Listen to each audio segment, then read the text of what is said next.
ముఖ్యంగా ముఖ్యమంత్రి గారు ఒక మాట అయినా వాటి గురించి మాట్లాడకపోవటమే వాళ్ళు తీవ్రమైన నిరాశకు గురి చేసిన అంశంగా కనపడతా ఉంది. ఎందుకంటే ముఖ్యమంత్రి నోటి నుంచి డీఏ గాని, లేదా పీఆర్సీ గాని ఇస్తాము, లేదా దాన్ని పరిశీలిస్తున్నాం అనే ప్రకటన చేసినా చాలు. ఎందుకు ముఖ్యమంత్రి గారు ఆ విషయం గురించి మాట్లాడట్లేదని చెప్పి చాలామంది ఉద్యోగ సంఘాల నేతలు ఎవరైతే నీతి, నిజాయితీతో ఉద్యోగుల తరపున పోరాడుతా ఉన్నారో పార్టీలకు సంబంధం లేకుండా, వాళ్ళు చెప్పిన మాట.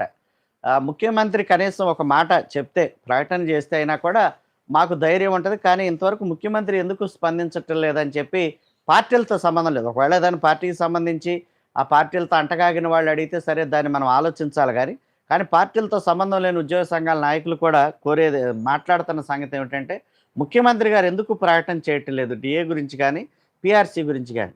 ఒకవేళ ఇప్పుడు బడ్జెట్ అనుకూలంగా లేదు, కొద్ది రోజుల తర్వాత ఇస్తాం, ఫలానప్పుడు ఇస్తాము, లేదా పీఆర్సీ గానీ, ఐఆర్ గానీ దాన్ని కూడా పరిశీలిస్తాం. కనీసం ఆ ఒక్క మాట ఆయన చెప్పినా కూడా మాకెంతో కొంత ఊరటనిస్తదని చెప్పి వాళ్ళు మాట్లాడుతా ఉన్నారు. ఖచ్చితంగా ముఖ్యమంత్రి గారు ఈ విషయంలో స్పందించాల్సిన అవసరం ఎంతైనా